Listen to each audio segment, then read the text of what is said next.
And welcome back to Cottage Talk. This is our post-match show of Fulham's 1-0 victory against Sheffield United.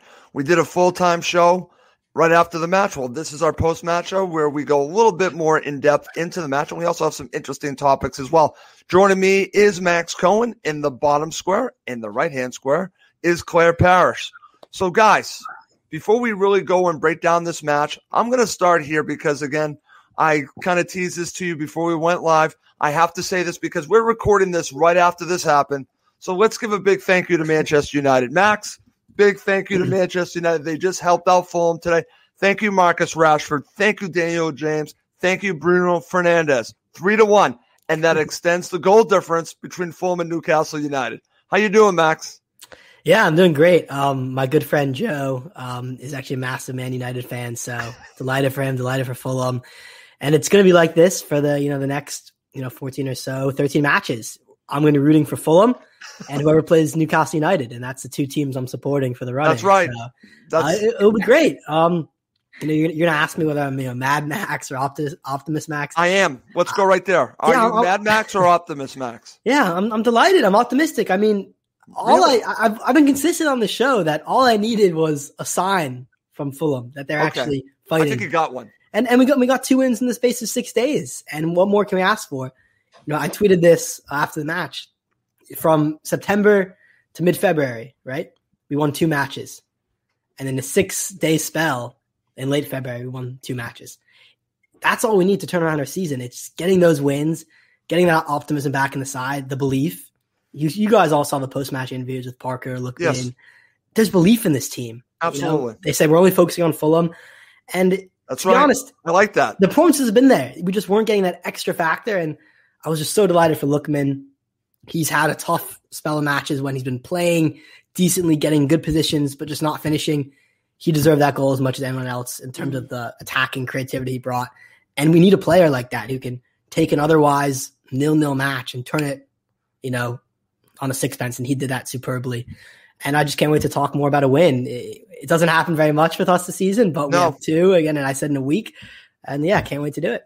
Okay, and when we talk about that goal, it wasn't just about him, and you know that. It was also about the great pass from Anderson. We'll get to that in just a bit. Claire, you're usually positive just like me, so I want to get your opening view of the match. You and I we chatted about an hour before the match. I told you I was a little bit nervous because I just saw all the pressure I believe was put on this one match. Playing Newcastle, I'm sorry, there's a little slip there. Playing Sheffield United, that again, this was so much was put on this, and I thought maybe there was way too much pressure put on one match. But you know what? The team stepped up. I did think that they came out a little tight, and maybe the pressure was maybe they were feeling it a little bit. But they got into the match. Something happened in halftime because they were a different team in the second half. Just give me your opening view. Yeah, well, like you say, we had this conversation an hour before the game, and our concern was very much that it's going to be the way we come out. And if we come out, nervous and afraid to create anything, to make any chances, to do anything a little risky, it could go horribly wrong. And, my fear was that if we went out like little tiny birds, not big, brave lions, we would, we could easily come a cropper in the first 10 minutes and let 1 or 2 goals in. Yep. Thankfully, once that 15 minutes sort of passed, and I thought, no, we're holding our own here. We're doing all right. We're in control. We're controlling this game. It felt good. And, what we saw was a team that actually have confidence in themselves. Yeah. And I think that's so lovely to see because, the players as individuals do get some stick on social media. That's putting it politely. That has to, be in the back of their heads a lot, especially going into, the big games like these ones. So, for them to go out being pretty big, brave lions was great to see. And, it is that belief in themselves. It is that confidence in them as individuals, but in their place, in their part of the team. that you can see that there. And I just thought we came out, completely in control of what we were doing from the very beginning. Okay. It was a little bit tentative at first, but it was still controlled. That's a great way to put it, because I put this up last night, and I'll share it with you guys now because I want to ask you guys a question. Because I thought Fulham played not to lose in the first half. Now, you put an interesting spin on it. Was it a controlled play? And I agree with that, but I don't think it was taking enough risk. I thought it was playing it safe. And actually, guys, I'm going to ask you this. Max, first half reminded me of Parker Ball. Parker Ball returns.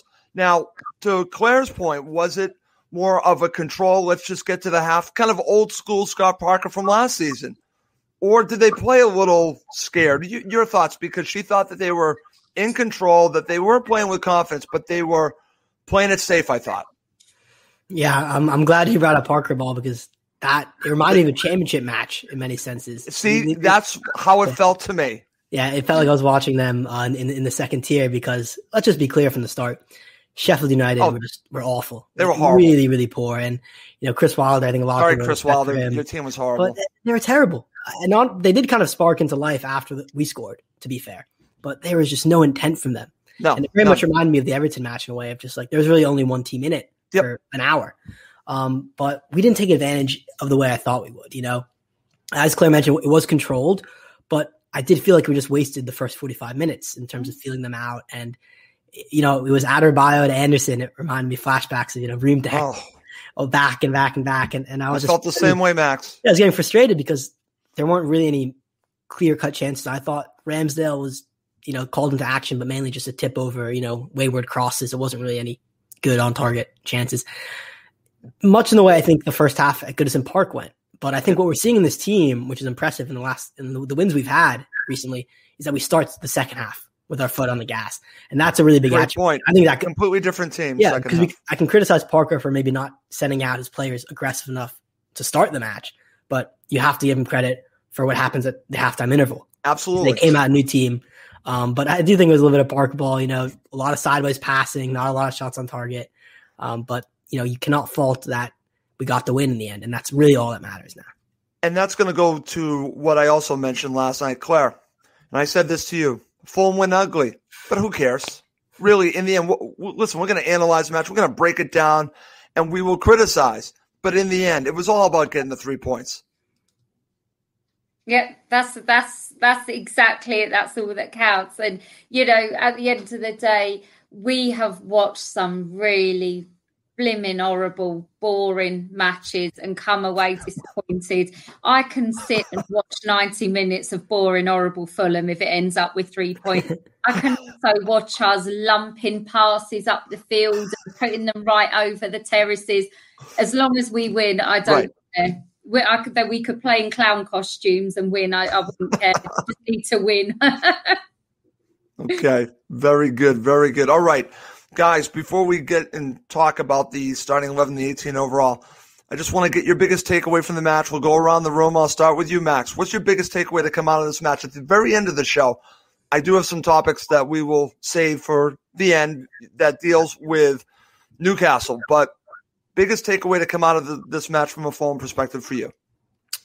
I think it's Lookman's goal, because if he can be a player who provides goals from the left side of midfield, it will be such a valuable asset heading into the run-in. As I said in past weeks, we can't just rely on Maja. We can't just rely on Mitrovic. The striker can be the main source of goals, but he can't be the only one scoring. And it was just really nice to see Lookman chipping in, because he gets in really great positions, but we haven't seen the finishes recently. And the fact that he scored could be that gives him confidence. Strikers and wingers are very hot and cold players. Once one goal goes in, it seems to flow. Everyone likes to bring up the Panenka penalty, and I think he's responded really well from that. But I think that did weigh on him, because all everyone wants to talk about whenever you hear Lookman, you think Panenka, West Ham.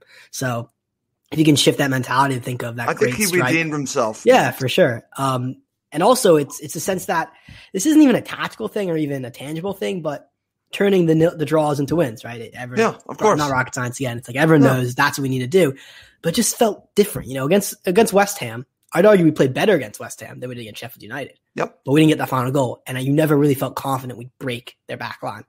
But against Sheffield United, just getting that goal in, just doing that extra bit of luck in the final third.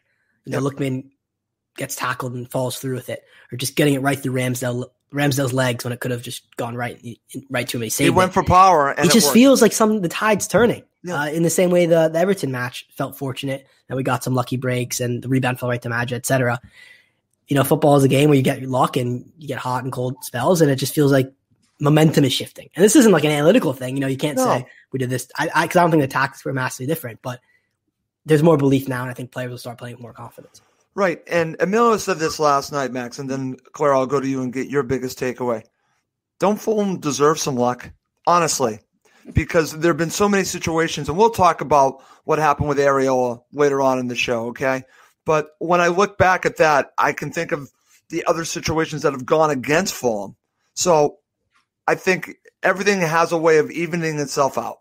And you could argue you make your own luck by playing well. And honestly, they deserve some luck, Max. 100%. Because let's think about the VAR decision that went against us at St. James's Park. Exactly. I go right to that. Yeah. But to be fair, I don't think it was a penalty. I'm sure we'll talk about that later on. But we'll talk I could see how it would be given, and we've seen them given in those situations, and it would have been just. But they made a swift decision, but we'll get there. Yeah. We'll get there.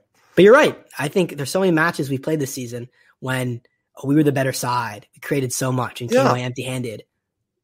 Maybe the tide's turning and we're going to start, doing some smash and grabs or just playing ugly, as you mentioned. Again, I don't care. At this point, really, it doesn't matter how it looks as long as it's 3 points, Claire. And I want to get your thoughts on making your own luck and luck going Fulham's way, because over the course of the season, I think that Fulham haven't had their share of luck enough. I think this match, it kind of went their way. Finally, that they got some luck. Yeah, I mean, I think we're great as football supporters in general of bemoaning that we haven't had the luck that your big teams have had. And I think as I think the minute we went up to the Premiership in whatever year it was. What was it, 2001, something like that? I can't remember. What was it, in the late 90s? Anyway, my memory's rubbish, excuse me. I think we've always moaned it. We go to my nan's after football, after every home game, and every home game I can remember, certainly against the big teams, it's we're never lucky. And, it does feel now that there is a little bit of luck on our side. Absolutely. A little bit of fortune. And it's almost like that sort of pinch me thing, because it doesn't happen to Fulham. It doesn't happen to little old Fulham. Usually we're all in my family on our WhatsApp groups and what have you. We're all bemoaning the rest. The officials hate us. Sky Sports hates us. Everyone hates us. And actually, it's, I know we're going to talk about the Areola thing later, but it does feel that there is someone looking over us. There is a little guardian angel sitting above Craven Cottage watching over us, and it feels nice. It feels nice that it has happened, because there have been times where some of the things that have gone against us, or plain bad luck for no one's, through no one's fault. And, even you could talk about, is it bad luck that we've had some players that have been a bit naughty and broken the COVID rules and all that? Is that bad luck, or is that them being Burks? There's a lot of things that have gone against us. And just now it's like, well, hang on a minute. We do have a fairy godmother. She's here. She's got her wand and she's waving that fairy dust around, and it feels good. Okay, excellent there, Claire. And, it's interesting because we talk about luck and things going against you. How about the situation with Liverpool going off of Kamara? We could talk about that. What if the ball goes just a little bit in a different direction? Who knows, And that didn't go Fulham's way, and we can talk about that another time. But that's kind of where I'm going, that sometimes luck does follow you when things are going better for you, and it just kind of snowballs from that. And things have a way of evening itself out. So it's funny because I knew a lot of the talk, guys, was going to be about the Areola situation by the media and also on social media. I knew that was going to be, and I tried to say my piece on that, again, put more of the focus on the actual match because Fulham were the better side. We can talk about that all you want. You can moan and groan all you want about that. But in the end, Fulham were the better team. And honestly, Sheffield United didn't deserve anything from that. So that's the way I look at it. But over to you, Claire. Your biggest takeaway, we talked about Max's. Give me yours. What do you take out of this match? I think, Max sort of said what my thoughts were in terms of the confidence, not talking about one specific player, but just that belief, that confidence is building. Every match we go into and we're in control of it and we get something out of it, that confidence is building. And yeah, Max, you said about Lookman and obviously, his own personal confidence building from that. And, the penalty, what penalty, that was, who cares about that now? But it is just that confidence in the team. And I think that's the biggest takeaway from me is we're building week on week, we're building. And I think that's the biggest takeaway for me is the fact that, we could have gone out there as little cowards, but we didn't. And, we're going to build on that for next week and the week after and the week after. That to me is the biggest. Okay, excellent. I kind of already said my biggest takeaway, and that's I don't care if we win ugly. That's really it for me. I don't care. It's about the 3 points. It's about going up the table and catching a team that's in front of us. Now, there are a couple of teams that are now closer to us, which is funny because I know we're all focused on Newcastle. But there are other teams that, again, they still need to gather points too. So it just makes things a lot more interesting from week to week. And we're going to be in this each and every week, guys. We're going to be talking about the teams around us. Can we catch them? And in a way, it's fun. In a way, it's nervy, though. But you know what? That's what this is all about, being a Fulham supporter. I've learned that from the beginning of my journey on The Great Escape. That's why, and again, I hope this is a different version of that, meaning I hope Fulham continue to win and take that situation and get out of the bottom three. But it could be another Great Escape. We'll see. We'll see what happens. Okay, guys, let's now turn back to the match and let's focus on the starting 11 and the 18 overall. Max, your thoughts when you saw this an hour before the match? There are actually a fair few changes in there. There were. Tete drops out. Aina goes to right back. Robinson comes in. Lamina drops out for Anguissa. Yes. No Decadova-Reid there. Some very interesting moves here. Cavallera starts. So actually was chopped and changed quite a bit, which I think was necessary given that, the team that played against Everton played against Burnley, the exact same team. So they needed a rest, I think. I thought it was a good call to bring Anguissa back. I was a bit frustrated by his finishing, but I thought generally he had a good game. Yep. And I think Tete might feel a bit aggrieved to be dropped because I think he's been quite good at right back, but interesting to see Robinson back. I don't think he had the best game. But does that talk more about how Aina is playing? Yeah, Aina's played well, and he had a couple of really nice bursts forward from right back. So he can be that attacking option. And I think it's good that we have depth, that we can kind of swap those players. That's right. Depth, Joe Bryan and, Tete could be coming off the bench. That's a good situation to be in. And I think Cavallera starting, he was bright in many situations. He made things happen. It just the final ball is never there for him, and he's just shooting over, crossing over, making the wrong option. But honestly, I don't hate it. Decision making is I don't not hate the greatest. I really could go either way with him or Decadova-Reid because I do think Cavallera was energetic, and he does everything. If you're asking me, to. I would rather have Bobby Decadova-Reid, but I understand. But I see the value that Parker can see in him because he does offer a decent amount. He just can't finish, and I do question some of his decision making, Max. But I think on the wing, it's a lot more palatable than him starting up front. So that's a good point. You can convince me. Where do you put him? If you put him in a better position to succeed, if you put him as your main striker, that's not a good place for him. Essentially. Yeah. Okay. Over to you, Claire. Your thoughts on the starting 11? Were you surprised by some of the changes? No, I mean, Max, you've pretty much said what was on my mind. I think if we had the players again who had started with the previous two, they would have been exhausted, and I think it would have set us up for a fall straight away. I think, having the freshness there, the Cav, it did make me raise an eyebrow. I was like, really? But actually, I'm with you, Russ. His some of his decision making at times is just, head hands moments.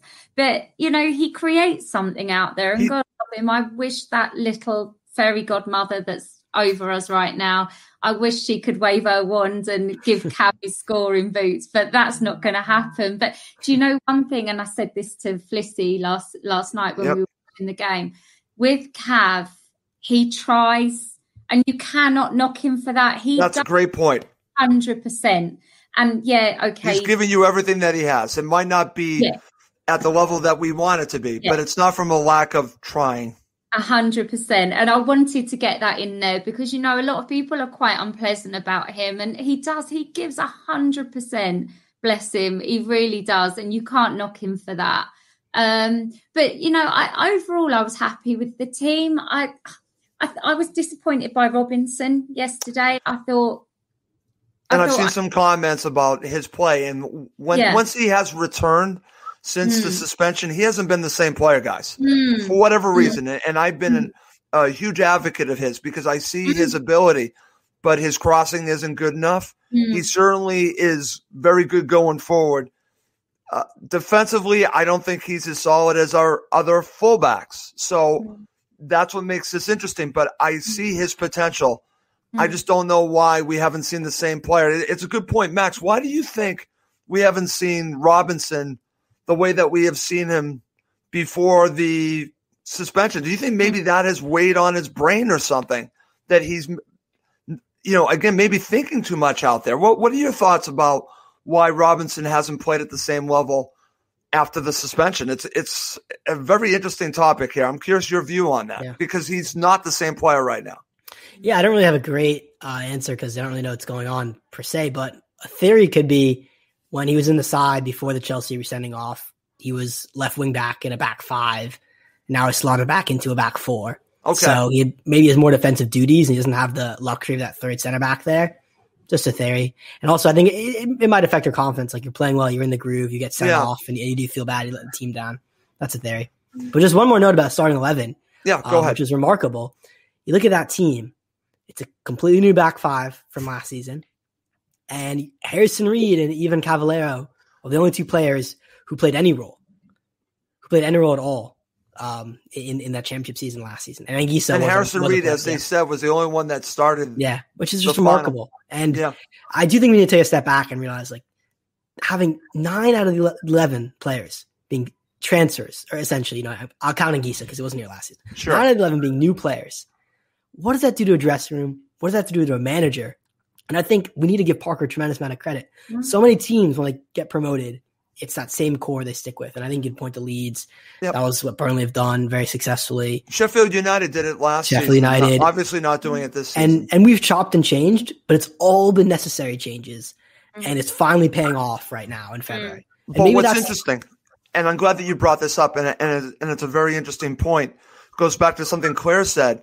I think this team is galvanized around Parker, that they have bought in. Yeah. Because if you listen to Ademola Lookman after the match, that actually I thought was striking what he had to say.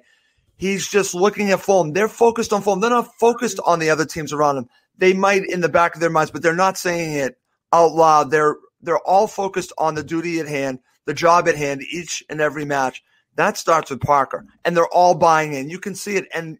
And I've said this, Claire, this Fulham side is very likable to me. I know a lot of these players are loans and coming from different situations, but it seems like they've all come together, and I do like this team. I really do. Mm-hmm. And I do hope that we do stay in this division because I'd like to see a lot of these players stay with Fulham because I just like the way it all fits. I like the way that they're playing. I wish the finishing was better, obviously, but I do like this team, Claire. Mm. Yeah, and actually that's another thing Felicity and I were saying last night, because she said, who's your favourite player? and I reeled off about 6 or 7 of them. Well, that should tell you I something. like them all equally. Usually I have a standout, and I think being not in the terraces, I don't this season as well. But actually, I like them all because I can see everyone's value. You know, there's not one. They're all playing a role. These are a lot of them are role players, all playing a role. Yes. And again, when I look at teams, I just watched a match with Newcastle United that you can just tell they rely heavily on Callum Wilson. When you take him out, Zaha, when you take him out of Crystal Palace, when you took out Calvert-Lewin out of Everton, they're not the same. Fulham need better finishing, obviously, but this is a true team.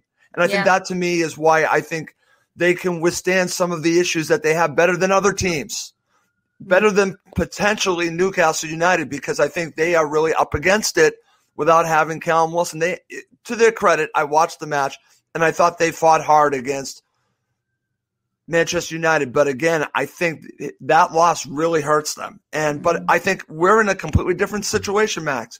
We're a team that's built together to fit together. And I couldn't say that 2 seasons ago. When you look at the players, I would say, do these players fit? I think these players fit. And what's great about it is that you can mix and match. We just went through the starting 11, and there were changes because you have these pieces of the puzzle that Parker can mix to get the right formula for each match. And I think that's important. Yeah. And I think what needs to be said again is when a lot of, observers who aren't Fulham supporters look at what happened in 2018-19, their immediate critique is, Fulham spent £100 million. They changed the They go squad right too to much. that. But however, my take is, and I think you guys will agree with me, we didn't change the squad enough. Look how many matches a Tim Ream and a Doy played, right, at center back in 2018-19. And this year, thank God, Hector Ream and Doy getting nowhere near the starting 11. It wasn't that it's not that we did too much that season, so we didn't do enough. And I agree we brought in the wrong players. But it shows that, and listen, Tony Khan divides opinion. You have to give him a massive amount of credit. And I think I can say both things at once. I can say the fact that we didn't have a striker until January, another one, was a disgrace. But what he's done with that back five, I mean, Areola, he should be a keeper playing in Europe, Champions League football. Hands down. Anderson, Adebayo, I can make the argument they're the best center back pairing in the bottom half of the table. I mean, our defensive stats show that out. And the fact that, we've got in Aina, on cheap, Tete cheap, Robinson cheap. It's a great job in terms of transforming the squad. Going, Yeah, so I think we really need to give credit where it's due because this team needed a massive overhaul in the summer. We've gotten it, and it probably makes sense that it's taken about 6 or so months longer to get them to finally click because they weren't playing it all together until the fall. Well, look at what happened at the beginning of the season. And we can talk about that because you look at that team that played against Arsenal to the team that we're seeing now. They're two completely different teams. And you said it, Max. It needed an overhaul. And unfortunately, it took time. And that was my concern, the quick turnaround. I just thought it was going to be hard. And this was a little bit predictable that they were going to struggle from the get-go. Did I think it would be where we are right now? I hoped it wouldn't be, but I feared it. I feared it because I knew that they needed to change many players. I knew that there were a lot of players there that just weren't good enough for the Premier League when we're coming back 2 years later. So it took some time. But again, I look at the team and I think that the players all fit together. Now, they're going to need those special moments because you can play together as a team, but you need those creative players that can make the difference. That's going to be the difference. It's not going to be defense. It's not going to be playing together as a unit. It's going to be those special moments. They're going to need players, as you said, Max, like a Lookman, like Amaja, and I will say this, like Mitro, because they need Mitro. They need Mitro at some point to come in here and be a part of this, okay? I think he can play a part of this. So, again, they need players to step up and score those goals. That's what they're missing. One goal a match is just not going to cut it. They're going to need more goals. That's the problem. When we talk about some of the topics at the end of the show, when we talk about losses and draws, that's going to be, for me, what is the difference with some of these teams. They're scoring more goals than Fulham. And we'll talk about that when we get to the second half of the show. But coming up next, we're going to break down the first and second half, go to man of the match, and we have some extra topics for the end of the show. Okay, guys, let's talk about the first half. You know what? I wish we didn't have to talk about the first half because I was a big fan of it. But you know what? We should talk about the first half. So, Max, I'll go to you first. And, when you look at it, and I'll put this graphic back up, again, this is just my opinion. Fulham played not to lose in the first half. They, as Claire said, and I thought Claire did a nice job by saying that maybe it was a controlled play, that they were just feeling their way in, but it really truly was park a ball when you talk about the first half. You do have some opportunities in the 16th minute. You have a shot by Anguissa. 18th minute, you have a shot by Lookman. 19th minute, you have the shot by Ruben Loftus-Cheek. So we are creating opportunities. In the 35th minute, you have that shot by Cav, and then you have another one 1 minute later. And then even Harrison Reed, and I like the fact that Harrison Reed is shooting more. 42nd minute. And then the 45th minute, you have the header by Ruben Loftus-Cheek. What's interesting about all these opportunities that I'm mentioning here, guys, is that they are taking more shots, and I do believe that they are now instructed, this is just my opinion, to shoot more. And I don't have an issue with that. Are these quality opportunities? Some yes, some no. But I just mentioned some opportunities, but overall, there was really no cutting edge in the first half, Max. Your thoughts of Fulham's first half? Yeah, and I'd agree with what you said about the quality of the chances. I think almost everyone you listed off there was from outside the box. Yes. So it shows that, Sheffield United kind of had that defensive line on their 18-yard box and didn't let us really go further or penetrate. And it was just all kind of shots in front of them, which is very easy for the opposition to defend. And nothing really troubled Ramsdale. I think probably one of the best chances was Loftus-Cheek's header. Yep. I think he should have done a lot better. I think put it on target because he jumped well, got essentially a free look at it. But apart from that, it was just very frustrating because so much of the passes seemed to go either sideways or backwards. I was getting annoyed at times with Harrison Reed because I just felt like he was doing kind of the Scott Parker as a player, kind of pirouette, just turning around and going back for no reason, even when he didn't really have pressure on him. And Anguissa wasn't playing. It was just so slow, the announcer said. It was just, there wasn't that intensity. And I feel like the exact last 15 seconds of what I just said, you can copy and paste that, watch back what I said in the championship last season, and you'd find something very similar. Yeah, exactly. So that's the difference. And let's talk about Sheffield United, though. Don't think they had an entire shot on target the entire first half.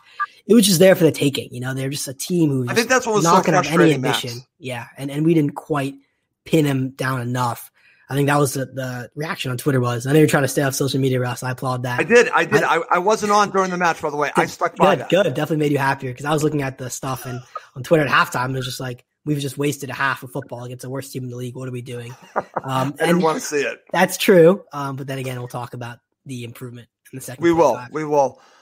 Claire, you kind of already gave your thoughts on the first half, but watching the match with you and your daughter, what were you seeing in the first half? Just listening to Max there, and I said, I think we played in a controlled way. Whether we did that, and I was just thinking about this just now, Max, while you were talking, is whether we did that as a slightly psychological advantage, maybe, to go out there and say, you know what, we're not going to let you have much of this ball. We're not going to let you have much of this game. We're going to go do our thing. We're going to have a bit of a knock around. You wait till the second half and see what we unleash then. I don't, maybe it was a little bit of a tactical thing. We're not great at putting the ball in the net. Everyone knows that. People who don't even follow football, like my mum, God love her, she knows that. But, the fact that we just did have that control, does that give a slight psychological advantage going into half time for the team, the opposition to be thinking, how are we going to get the ball? How are we going to score? Who knows? That's a very interesting way to look at it because the way Fulham played, and I want to mention this is from our friend Tony Gold, because this is kind of how I felt about it, guys. First half, simple. Two teams playing with a lot to lose. And I think that's how I felt watching it. It's like they weren't willing. I'm talking about Fulham, and of course the same thing with Sheffield United. They were so passive that they were like, I understand what Claire's getting at, that this also reminded me of so many championship matches, just get it to the half. But this team was there for the taking, but it almost was like they just did not want to take the risk to make a mistake, to cause something bad to happen when they got to the second half. So, again, I agree with Tony here. Two teams playing with a lot to lose. Max, your thoughts? I actually disagree with that. I think Sheffield United are down. I think they know they're down. I was surprised, they didn't play with more, freedom in a way. I only saw one team really playing that first half. So right, I agree with that. But I think Fulham were playing cautious. They didn't want to be exposed. But the counter argument to that is Sheffield United showed nothing to even suggest they'd even trouble us in that first half. I think Claire's been getting some post-match tips from Scott Parker, because that's almost exact. I feel like we have Scott Parker on the show with us. He's a great defense of the tactics, and I think you made some really great points there, Scott. I definitely see that, because wait a minute, you just called her Scott. Yeah, no, for sure. It's Parker ball. I'm his PR person. Yeah, it's good. It's good. And I see those merits. The one thing I would say is the longer it stays 0-0, I think. Yeah, I would actually say the opposite. The more belief Sheffield United has, well, see, that's what concerned me. But hey, it worked out for us, so I can't quite question it that much, because we got the win. So okay, I'm going to share this comment from David Wilkins. Play conservative, but it seemed we tried to stretch United, similar to what we did at Everton in the first half. But again, like Everton, we didn't capitalize on that situation. But again, it was a completely different second half. So let's transition, guys, because I'd rather talk about the second half, because the first half, again, let's move on from that, because the first half was just the first half.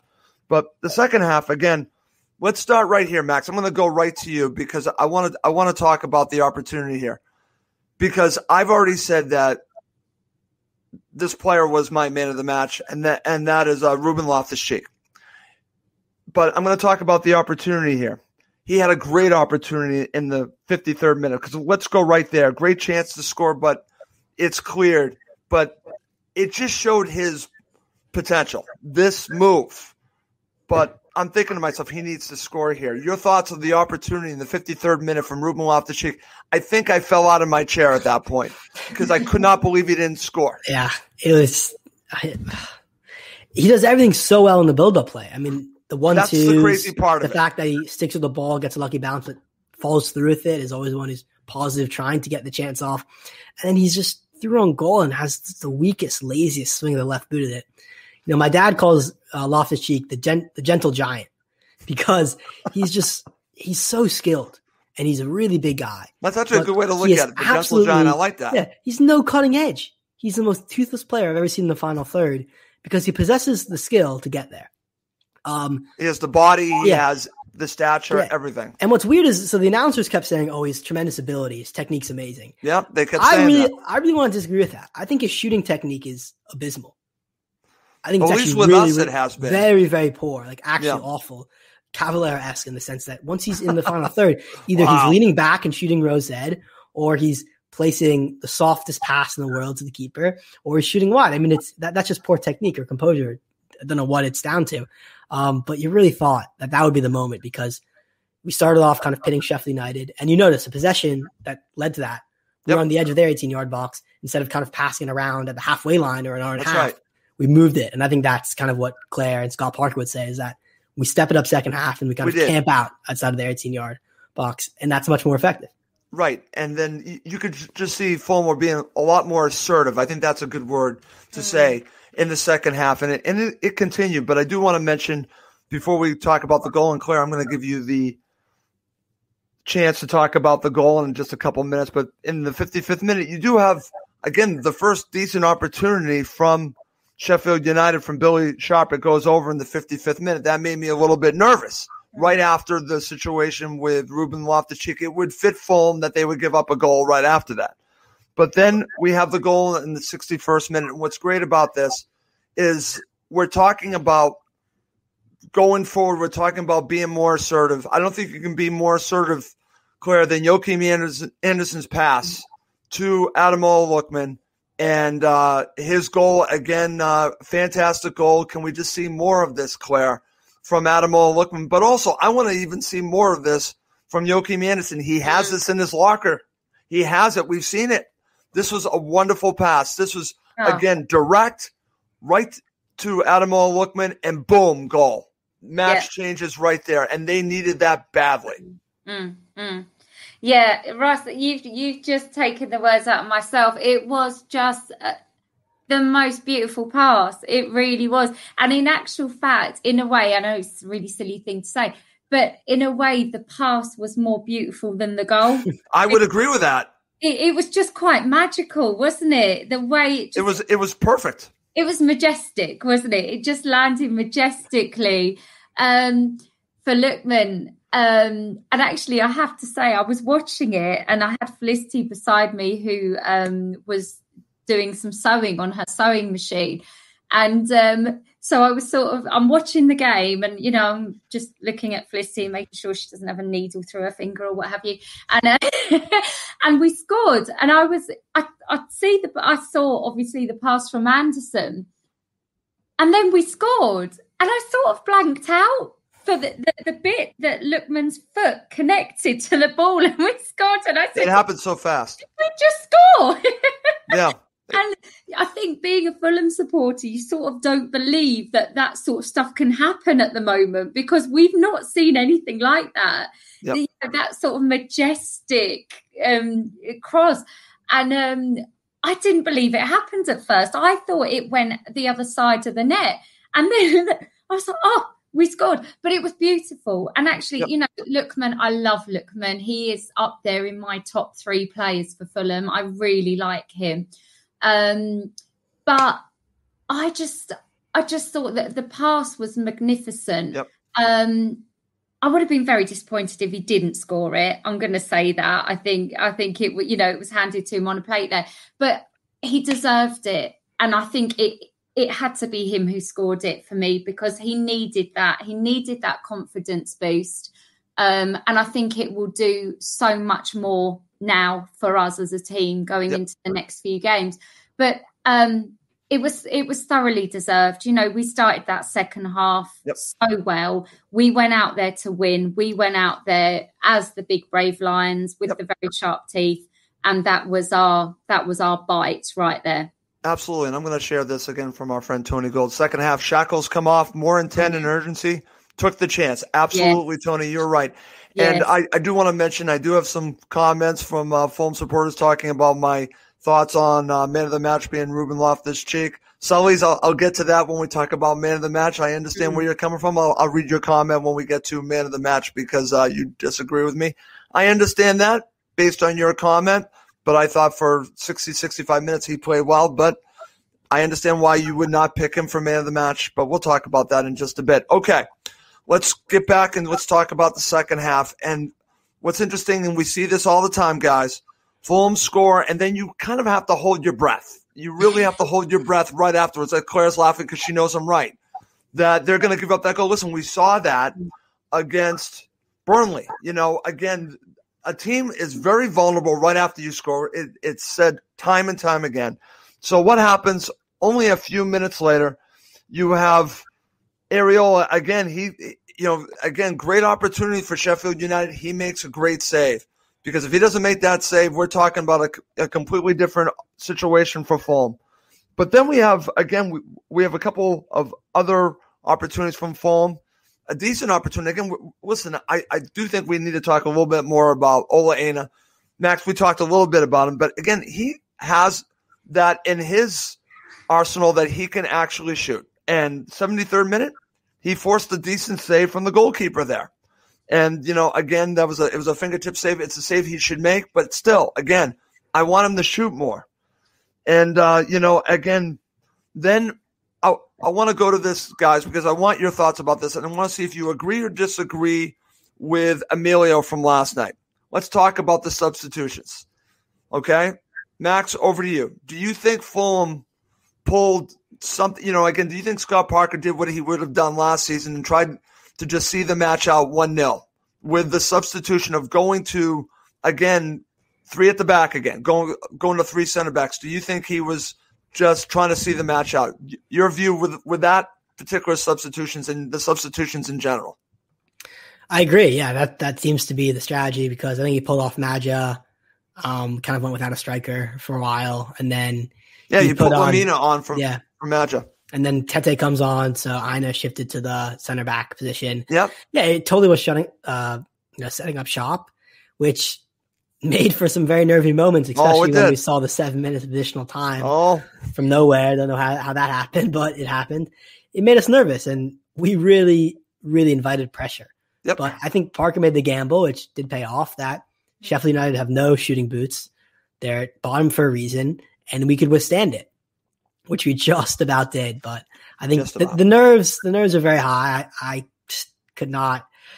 I couldn't stomach it, and actually the match was ruined for me in a good way, because here on Peacock it's a bit of a delay, I guess, from the actual action. My son ruined the ending, by the way. Good, my son came in and told me they won, and there was still 2 minutes to go, Max. No, I was the same way. I was I knew 2 minutes before it ended. It was a 96 minute, and I got a text from a friend who isn't a Fulham fan but knows the sport. Fulham. He got a notification. He said, "Huge win today." I'm like, "Oh, we've done it," and it was great. But I was like, I still watched the last minute. It was the weirdest feeling in the world watching that last minute. I know. I felt it's funny you say that, Max. I felt the same way as my son Brady runs into the room and says, "Dad, you won." I'm like, "What are you talking about? There's still 2 minutes left."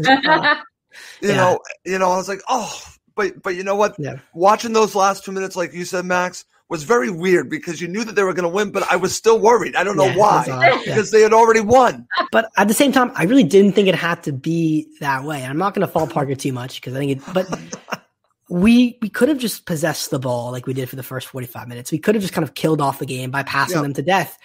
I don't really think we had to just park the bus and invite all those crosses and situations where they could have got a goal. And honestly, I don't think they deserved a goal, but it wouldn't have been a total smashing job if they got a goal, because they really had 3 or 4 good opportunities in that final 20 minutes, I feel. Okay. All right. Well, let's talk about the controversy here. So let's talk about it now. And Claire, I'll go to you. I want to get your thoughts about that, because again, what's interesting, when I watched it live, I didn't see this as a penalty. Of course, then you see the replays, and then the announcer says, "That looks like a penalty to me." And I'm like, "Oh no." But what was interesting, the minute he said that, I guess right after that, VAR had already ruled that it wasn't. And literally, the announcer says, "That looks like a penalty." Well, VAR have already said it wasn't, so we were off the hook. But when you watched that, were you thinking, "Uh-oh, here we go"? I mean, I did listen to yourself and Emilio talking about the match yesterday, your post-match rundown, and thank you, Claire. And it was good, actually. I do like listening to you and Emilio, I must say. Thank you. But I actually didn't think it was a penalty. Okay. I'm at Max, you already said that too, right? Yeah, I know a lot of people on your show last night were saying they thought it was a pen. Yeah. People on Twitter were saying, I actually looked at it, first look, I just didn't think it was a pen. And usually I'd look at something like that and think, oh, and then hold my breath until, play goes on. But I didn't. I just thought it wasn't, and I knew it wouldn't be one, and we moved on, and it was quite easy for me. But the one thing I would say was, had it been, and we were only 1-0 down, it was all, it would have been all those lost opportunities. We would have come back and we would have looked at all that. That's a good point. We would have been talking about all of that, wouldn't we? But it's all the fine margins, though, that we've talked about with Fulham. It's so close. Exactly. But no, I mean, if I was a Sheffield United fan, I would have been calling for a pen all day long, of course. If the shoe was on the other foot, voice would be sore from still talking about it now. But I didn't think it was. I thought it was for wanting to use the least technical way of saying it. I thought it was fair game. Okay. Max, what is your view of this? Again, like I said, when I watched it live, I didn't think it was, but when they showed the replay, but then I kept seeing I saw Areola getting the ball, so I'm thinking, okay, it's fine. But again, it's how you interpret it. What did you think about it when you watched it?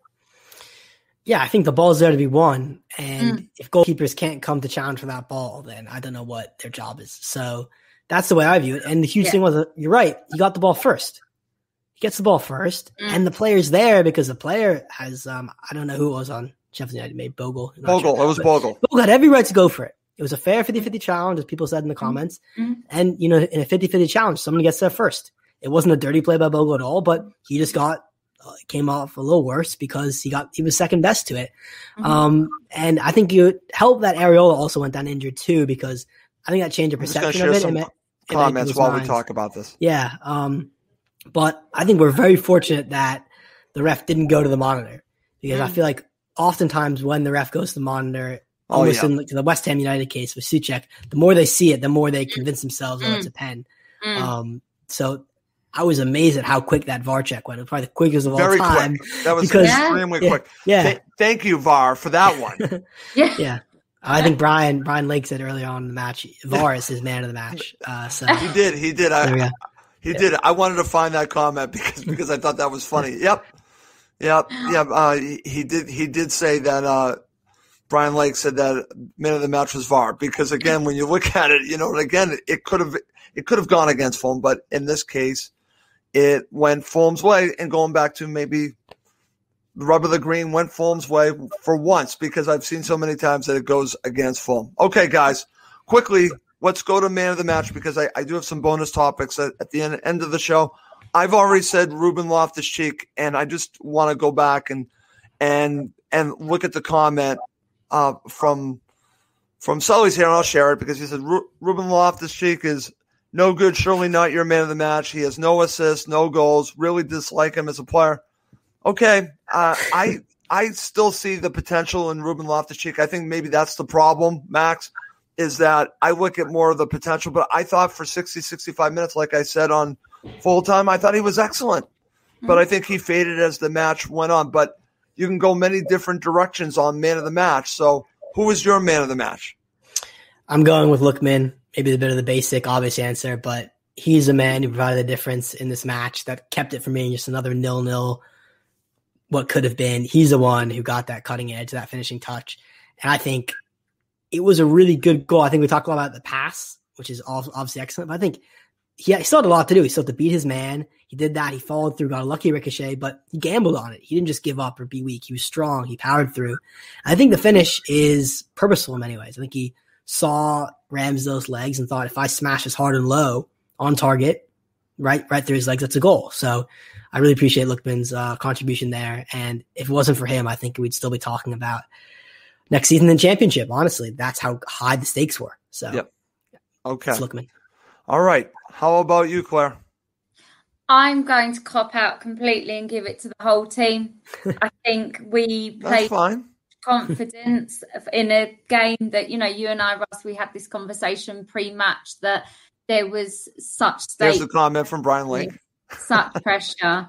There was such pressure riding on this match. It was almost, a Wembley versus Brentford again. It was a team victory. For the players to go out under that much pressure and play the way they did, they really controlled the game throughout. The whole team, all of them. Okay, excellent. And co backstage. Okay, excellent stuff. Okay, all right, guys, let's go to my bonus topics. I have two of them. Let's start with this one, and I find these stats interesting, so I want to have a discussion on it. Arsenal have one loss less than Fulham. Think about that. One loss less. And Leeds United have one more. So you have to ask yourself, why? Why? Again, it's just it's all about the draws. We know that, guys. But it's more than that. It's about not scoring enough goals. Mm-hmm. That, to me, what it's really about. It's really about the lack of cutting edge. I think we know this, but I just find it interesting because I think it also tells you we're not that far off if we have similar loss totals to Leeds United and Arsenal, Max. So I wanted to bring that up. Your thoughts on this, because I'm a glass half full guy. This, to me, I think, believe it or not, is a positive stat because it shows me that if they start scoring the goals, we are going to go further up the table because we're not leaking goals. We are not at all. And we're not losing matches. So what does this tell you? Yeah, it tells us that this is just a team who can hang with any side in the division. The question is, can we push in front of them and get our noses in front and actually win matches? They can play with anyone. That's actually a great way to look at this. Can play with anyone. I think well, we'll see about Man City. You look at our 4 losses, I think, in the past, however, I think 15 or 12 or so matches, we lost 4. I think all of them are centered against the Premier League top 4, United, City, Leicester, Chelsea, or might be 5th. But, I mean, the only match we really lost recently have been to the best teams in the league. That's right. And that says a lot, is that we have the potential to play against anyone. It's just the question is, can we win? And if you asked me, a week and a half ago, I would have said, unfortunately, no, we're close, but we're not there yet. Talk to me today, right now, I'd say we've shown that ability to get wins. And why not go to Selhurst Park and get a win, Absolutely. Why not take points off Liverpool, who are in free fall, Spurs, why who are not? in free fall? That's my point. That's what I think gives the confidence. And I think you could have said that, again, 2 weeks ago. You could have said, we're in it, we can still get it. But we hadn't seen the evidence of us getting that winning momentum. Now that we've won 2 matches in the span of a week, I really think we could see, the floodgates open. It's very interesting, and I'm glad that you brought this up because I wasn't even thinking it at the time, Max. I think you nailed it better than I did. They can play with anyone. This proves they can play with anyone. Your thoughts, Claire, because when I looked at this, I was kind of surprised by it. I didn't realize that Arsenal have only lost one less than Fulham, which I find fascinating. I know Arsenal's not having the greatest season, but it's still Arsenal. And then you see all the praise that Leeds United has. They've lost more matches than Fulham. So this tells me what Max just said. I know I just mentioned the lack of scoring and obviously drawing, but it also shows that they can play with anyone and they can get points off of anyone. Yeah, and Max, you summarised it beautifully when you said Fulham can hang with anyone, and you're right. That is spot on, and it is all down to, I think, Max, you might have said it earlier, having more teeth, being a little bit more gutsy, having Josh now in front of goal. We've got Mitro. Hopefully he'll find some form again at some point between now and May. But, we do have the teeth there and we just need to see it more. We've got the confidence. Let's just get those teeth because we can do it. And that stat right there shows it, and I do think, there are teams that are looking at the fixture versus Fulham and thinking, oh, let's brace ourselves for that one. That's not going to be easy. I think that's a great point as well, because I think teams are going to look at Fulham differently and give them more respect. And I don't think that's a bad thing. I think you can take advantage of teams that don't respect you, but I think even if they respect you, I think that's actually a good thing because I think that plays into Fulham's potential that they have on the pitch. I think they have a talented squad. Yeah. It's probably, again, it's lower to mid-table talent, but again, there's some talented players out there. Mm-hmm. They can hang with anyone. I think they're showing that they can hang with anyone, Claire. So good stuff from you. Guys, I want to end with this because, again, I think this is something that we're going to have to continue to watch if we're going to focus on Fulham and Newcastle United. But like I said, there are other teams. The goal difference is now 6 between Fulham and Newcastle United. We actually need this to continue to stay where it is or grow, because if it does come up to that final match, this could be the difference. This could absolutely be the difference. I think this is a stat we need to continue to watch. The goal differential between Fulham and Newcastle United. Fulham are at -11. Newcastle United are at -17. Thank you very much, Manchester United, for your 3-1 win, because you now extended it by 2 more. So this is something to watch, guys, because Fulham are not leaking goals. If they're losing close. Mm-hmm. The one match that scares me is getting shellacked by Manchester City. Beyond that, I don't see a team really doing a number on Fulham, including Liverpool. So I think they can keep this goal differential fairly, in my opinion, fairly in this range. That's my opinion based on how Fulham are playing defensively. Max, what are your thoughts about the goal difference? Could I be onto something that this might be difficult for Newcastle United, because I think Fulham can really keep the score down and not be leaking that many goals, that the goal difference could really stay consistent here? It's a good point, and it's so crucial because everyone knows the 23rd of May, it's Newcastle Fulham at the Cottage, right? This might be the difference. Yeah, and that means that all we have to do is be within touching distance of Newcastle, 3 points, which is the gap is currently. So people are saying all we have to do is match Newcastle United's results for the next 12 matches and win it with a shot, and we can just win and stay level on points, but superior goal difference. And that is something which I could see happening, very much so. Yep. The only thing that scares me about that situation is hopefully we don't have to be in that situation. We're already clear by then. What scares me is that Newcastle United parked the bus to the 100th degree, because a draw would be good enough for them to stay up, and we need a win. That's a good point. And we've shown a real difficulty at breaking teams down. That's the only thing that scares me. Yep. But that's many months away. We have 3 months away. We have a lot of football to be played. But yeah, I mean, it's great that the goal difference is superior. We have better goal difference. That's right. And I think the biggest thing now is momentum. We're on the way up, Newcastle on the way down. And it's simple as that we're trending upwards and they're looking over their shoulders nervously. That's right. And what position would you rather be in? Honestly, I think I'd rather be us right now. I would rather be us. I know probably others might still say Newcastle United based on stats of where the two teams are in the table. I get that, but I think momentum is something, and I think Fulham have an opportunity to increase this goal differential, and I think that, again, they need to increase this buffer. 6 is nice, but I want it to be more. Here's an interesting point from Stefan. Does it mean we cannot take the game to a team where we can win, but can defend well against better teams to get draws? It's an interesting point. Your thoughts, Max, and then I'll get your thoughts on that, Claire.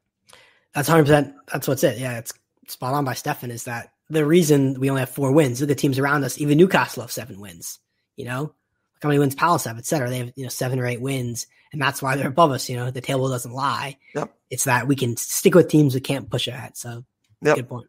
Okay. And Claire, I'm going to share this and get your thoughts. This is from Dan Mason. Goal difference worries me because we might start playing very negative trying to keep it. It's an interesting point. Your thoughts about the whole goal difference, Claire? Well, I mean, it's basic rule of football, isn't it? You got to score goals to win games. And that's basically what we've got to do. And hopefully not just by your 1-0s, but let's start cranking them up to your 2-0s, because that's the only way I think that we're going to really feel safe. But I think it's also worth noting that we're not that far behind quite a few teams right now. I know. Someone just talking about just messaged that.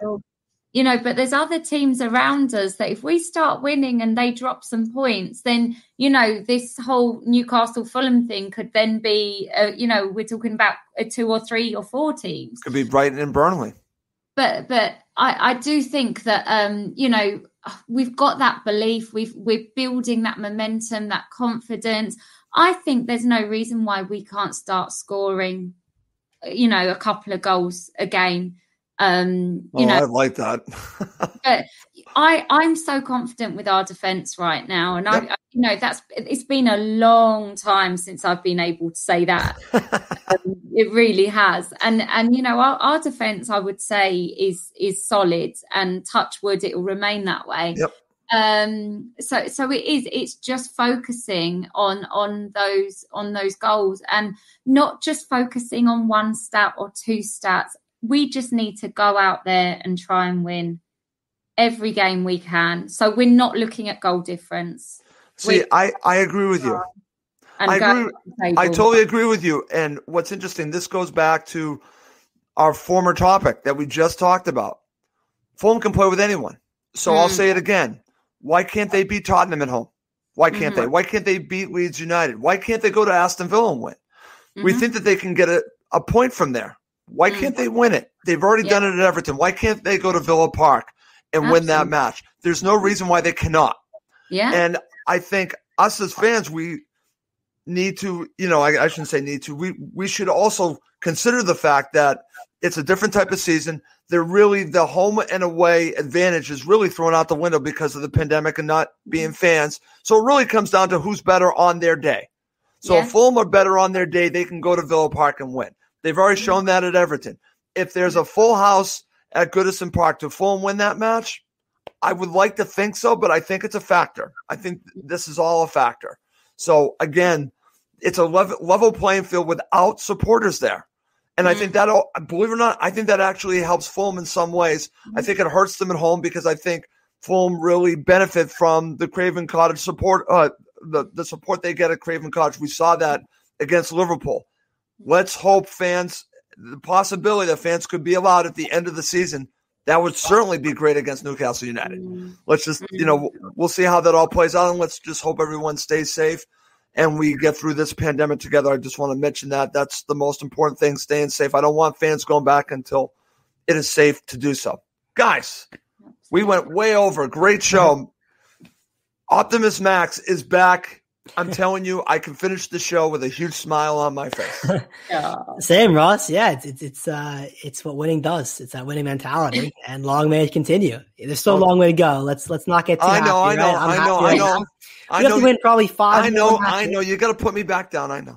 Got to win 5 more matches, and we won 4 in the first 25. So it's not going to be an easy task, but we have something to hold on to, and we have hope, and that's all we can ask for. We certainly have hope. And every time I talk to Claire, I always have hope. And Claire, you and I are very similar with our beliefs. I know you have hope. Oh, 100%. And Russ, I'll just share this again because I was saying Max to Russ yesterday. What Parker needs to do is before every game now, just play one of those wonderful Great Escape 2008. She said that from YouTube. He just needs to whack that on, say, there you go, guys, go out and do your thing, because those videos on YouTube are phenomenal. Oh, they're unbelievable. I could watch them all day. Absolutely. And what's great about it is that they're very inspiring because they show you what potentially can be. And they show you that you're never, again, I shouldn't say never, but you always have a chance until you're eliminated. You always have an opportunity. You can get that close to being eliminated, but as long as you have a chance, you need to keep fighting. And that team fought to the bitter end. And thank you, Danny Murphy, at the very end for his goal of Portsmouth. And the rest is history. It can happen.